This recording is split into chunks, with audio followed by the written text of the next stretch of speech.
Hello guys, welcome to shade games. இன்றைக்கி நம்ம என்ன பார்க்க போகிறோம்னா மல்டிப்ளேயர் தான் என்ன பார்க்க போகிறோம். மல்டிப்ளேயர்னா என்ன, அது எப்படி ஒர்க் ஆகுதுன்னு தான் பற்றி பார்க்க போகிறோம். அதுக்கு முன்னாடி வீடியோக்குள்ளே போகிறதுக்கு முன்னாடி உங்களுக்குலாம் ஒரு டவுட் இருக்கும். ஏன் ப்ரோ நீங்கள் யூடியூப் சேனலோட பேரை மாற்றுறீங்க, ஏன் ஷேட் கேம்னு வச்சிங்கன்னு கேட்கலாம். அது வந்து ஒரு பெரிய கதை. அந்த கதையை பற்றி நான் உங்கள்கிட்ட அப்புறமா சொல்கிறேன். ஸோ ஓகே, வாங்க வீடியோக்குள்ளே போகலாம். வீடியோக்குள்ளே போகிறதுக்கு முன்னாடி மறக்காமல் லைக் பண்ணிடுங்க, சப்ஸ்கிரைப் பண்ணிடுங்க. ஓகே, வாங்க வீடியோக்குள்ளே போகலாம். அதாவது மல்டிப்ளேயர்னால் என்னென்னா, மல்டிப்ளேயர்லேயே மொத்தம் 3 வகை இருக்குது.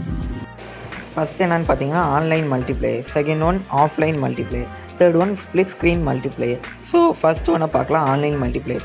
ஆன்லைன் மல்டிப்ளேயர்லேயே மொத்தம் 2 டைப் இருக்குது. ஒன்று சர்வர் பேஸ்டு மல்டிப்ளேயர், இன்னொரு ஹாஸ்ட் பேஸ்ட் மல்டிப்ளேயர். இப்போ சர்வர் பேஸ்டு மல்டிப்ளேயர்னால் என்னென்னா, இப்போ நீங்கள் இருக்கீங்க, நீங்கள் மூவ் ஆகிறீங்க, நீங்கள் மூவ் ஆகிறத வந்து சர்வருக்கு அனுப்புவேன். ஓகே, நான் மூவ் ஆகிட்டேன்ட்டு. அப்போ சர்வர் என்ன பண்ணும், ஓகே இவர் மூவ் ஆகிட்டாரு, சுட்டுட்டாரு, அந்த மாதிரி ஒரு சிக்னல் அனுப்புறீங்க.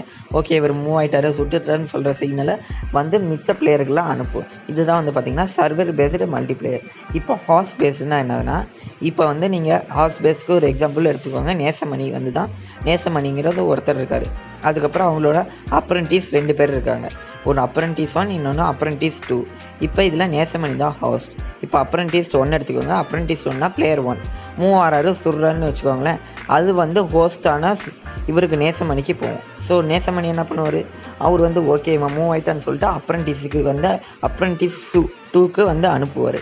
ஸோ அப்ரெண்டிஸ் 2க்கு வந்து அனுப்புவார். ஸோ அதுக்கப்புறம் அப்ரெண்டிஸ் 2க்கு வந்து அனுப்புவார். இப்போ அப்ரெண்டிஸ் 2 மூவ் ஆகிட்டாருன்னு வச்சுக்கோங்களேன் போவார். ஸோ நேசமணி என்ன பண்ணுவார், ஓகே அப்ரெண்டிஸ் 2 வந்து மூவ் ஆகிட்டான், நம்ம இப்போ அப்ரெண்டிஸ் 1க்கு அனுப்புவோன்னு சொல்லிட்டு அனுப்புவார். இப்போ ஹோஸ்ட்டுங்கிற நேசமணி நோந்தாருன்னு வைங்களேன். அது வந்து 2 பேர்த்துக்குமே சேம் டைம்லெஸ், அதாவது சைமல்டேனியஸில் 2 அப்ரெண்டிஸுக்குமே போகும். பிளேயர் 1 பிளேயர் 2 என்கிற அப்ரெண்டிஸுக்கு போகும். ஸோ இதான லாஜிக், ஏன்னா அவர் தானே ஹோஸ்ட். அதிலே சர்வர் கால்குலேஷனில் 2 இருக்குது. ஒன்று வந்து பர்சனல் கம்ப்யூட்டர் கால்குலேஷன், இன்னொன்று வந்து சர்வர் கால்குலேஷன். இப்போ சர்வர் கால்குலேஷன்னா என்னென்னா, இப்போ எக்ஸாம்பிள் ஃப்ரீ ஃபயர் எடுத்துக்கோங்க. அதில் 50 பிளேயர் விளாட்றீங்க. 50 பிளேயரில் இப்போ நீங்கள் இருக்கீங்க, நீங்கள் வந்து சுடுறீங்க. நீங்கள் சுடுற சிக்னல் எதுக்கு போகும், சர்வருக்கு போகும். ஓகே ஒரு சுடுறாரு, அதனால் நம்ம அவருக்கு பர்மிட் பண்ணுவோம். இதே மாதிரி 50 பிளேயரும் பண்ணிட்டு இருந்தாங்கன்னா சர்வர் வந்து ஹீட் ஆகி, அதாவது ரொம்ப ஸ்லோவாக ஆரம்பிச்சிடும். ஸ்லோவாக போது நம்மளோட எஃபிஎஸ்லாம் குறையும், அதுக்கப்புறம் கேமு ரொம்ப அடி வாங்கும். ஸோ அதனால் சர்வர் பேஸ் வந்து ஒர்க் ஆகுது.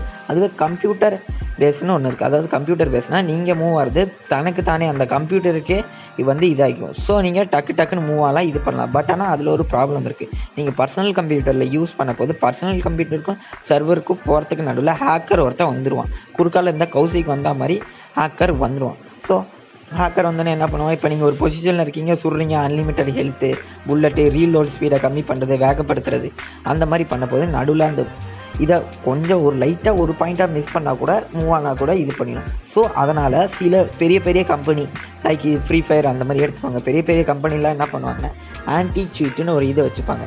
ஆன்டி சீட்டுங்கிற ஒரு ஓன் சர்வர் அவங்களுக்கே இருக்கும். ஸோ அந்த சர்வர் என்ன பண்ணுன்னா, இப்போ வந்து திடீர்னு இந்த மாதிரி ஏதாச்சும் ஒரு அன்யூஸ்வலான சேஞ்சஸ் நடந்துச்சுன்னா, மூவ்மெண்ட் சேஞ்சஸ் இல்லைனா பாயிண்ட் பொசிஷன் சேஞ்சஸ் நடந்துச்சுன்னா, அது கண்டுபிடிச்சி மாட்டிக்கிட்டடா என் பம்பரை கட்டு மண்டையான்னு சொல்லி வெளியே போட்டுரு, மீன்ஸ் அவங்க ஐடியா பேன் பண்ணிடும். ஸோ அதனால் வந்து அடுத்த பிளேயர்ஸை வந்து அஃபெக்ட் பண்ணாது. ஓகேவா. அதுக்கப்புறம் அதுலேயே இன்னொரு என்னென்னு பார்த்தீங்கன்னா லேட்டன்சி என்னதுன்னா, இப்போ நீங்கள் இருக்கீங்க, மூவ் ஆகிறீங்க, சுடுறீங்க. ஸோ இந்த மூவ்மெண்ட் சுடுற சிக்னல் யாருக்கு போகும், கண்டிப்பாக சர்வருக்கு தான் போகும்.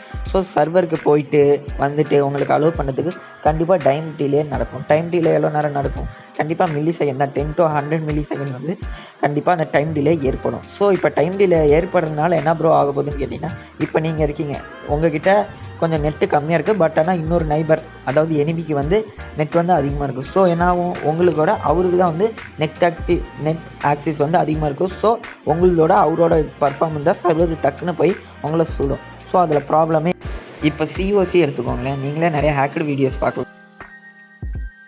அதில் வந்து பார்த்திங்கன்னா ஜெம்ஸு கோல்டாக அதிகமாக இருக்கிற மாதிரி, அன்லிமிட்டடாக இருக்கிற மாதிரி காமிக்க முடியும். பட் ஆனால் அவங்களால ஆன்லைன் சர்வர் மூலிமா விளையாட முடியாது. பிகாஸ் சிஓசி, நான் முன்னாடி ஒரு மெத்தட் சொன்னேன் தெரியுமா, சிஓசி அந்த மாதிரி ஓன் சர்வர் ஒன்று வச்சுருப்பாங்க.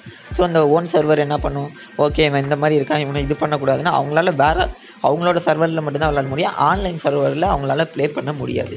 ஸோ நெக்ஸ்ட் மெத்தட் என்னன்னா லோக்கல் மல்டிப்ளேயர்னால் ஒன்றும் இல்லை, அது வந்து லேண்டில் கனெக்ட் ஆகிருக்கும். லேண்டில் என்னன்னு தெரியும்ல, லோக்கல் ஏரியா நெட்வொர்க். இப்போ ஒய்ஃபை அப்படின்னா வேறு ஏதாச்சும் ஒரு மெத்தடால் கனெக்ட் ஆகிருக்கும். ஸோ அந்த மாதிரி கனெக்ட் ஆகிட்டு இருக்கும்போது பிளேயர் வந்து அந்த ஏரியாக்குள்ளே அந்த நெட்டு மூலிமா கனெக்ட் ஆனது மட்டும்தான் விளையாட முடியும். எக்ஸாம்பிள் என்னென்னு பார்த்தீங்கன்னா, way out, human fall fat அந்த மாதிரி கேம்ஸ் மட்டும்தான் அதில் வந்து ப்ளே பண்ண முடியும். இதில் இம்பார்ட்டண்டான பாயிண்ட் என்னதுன்னா லேட்டன்சி நான் சொன்னல அந்த சர்வர் போயிட்டு வருது டைம் ரொம்ப ரொம்ப ரொம்ப ரொம்ப டிலேவே இருக்காதுன்னு வச்சுக்கோங்களேன். மேக்ஸிமம் இதில் வந்து டிலேவே கிடையாது, டிலேவே வரத்துக்கு வாய்ப்பே இல்லை. பட் ஆனால் இதை வந்து லோக்கலால் தான் ஆட முடியும். பப்ளிக்காக நீங்கள் வேறு யாரு கூடயாச்சு வேறு ஊரில் உங்கள் ஃப்ரெண்டு கூட இருக்கிறவங்க அந்த மாதிரி யாரு கூடயுமே விளையாட முடியாது. ஸோ இதுதான் வந்து அதில் இருக்கிற ரொம்ப மைனஸ் பாயிண்ட். கடைசியாக என்ன பார்க்க போகிறோம்னா ஸ்ப்ளிட் ஸ்க்ரீன் மல்டிப்ளேயர்னால் ஒன்றும் இல்லை, அது ரொம்ப ரொம்ப ஈஸி. அதாவது ஸ்ப்ளிட் ஸ்க்ரீன் மல்டிப்ளேயர்னால் நடுவில் ஒரு கேமரா, அதாவது 2 கேமராவை மட்டும் ஆட் பண்ணால் போதும் ஒரு கேமில். அது ஸ்ப்ளிட் ஸ்க்ரீன் மல்டிப்ளேயர். எக்ஸாம்பிள் என்னென்னு பார்த்தீங்கன்னா டைல் ஆஃப் 2 பிரதர்ஸ்னு ஒரு கேம் பார்த்துக்கலாம். அது வந்து ஒரு ஸ்ப்ளிட் ஸ்க்ரீன் மல்டிப்ளேயர். உண்மையாலுமே இதான் guys split screen so guys இதோட இந்த வீடியோ முடிஞ்சிச்சு. இந்த வீடியோ பிடிச்சிருந்ததுன்னா மறக்காமல் லைக் பண்ணுங்கள். இந்த வீடியோ உங்களுக்கு யூஸ்ஃபுல்லாக இருந்தால் கீழே கமெண்ட் பண்ணுங்கள். ஸ்ப்ளிட் ஸ்க்ரீன் வீடியோ பற்றி அது ரொம்ப ப்ரீஃபாக இருக்கும். அது என்னதுன்னு நான் வேணால் உங்களுக்கு அப்புறமா ஒரு வீடியோ போடுறேன், கீழே நீங்கள் கமெண்ட் பண்ணிங்கன்னா. ஸோ ஓகே, அவங்ககிட்ட இருந்து போயிட்டு வரேன். Tata, bye bye.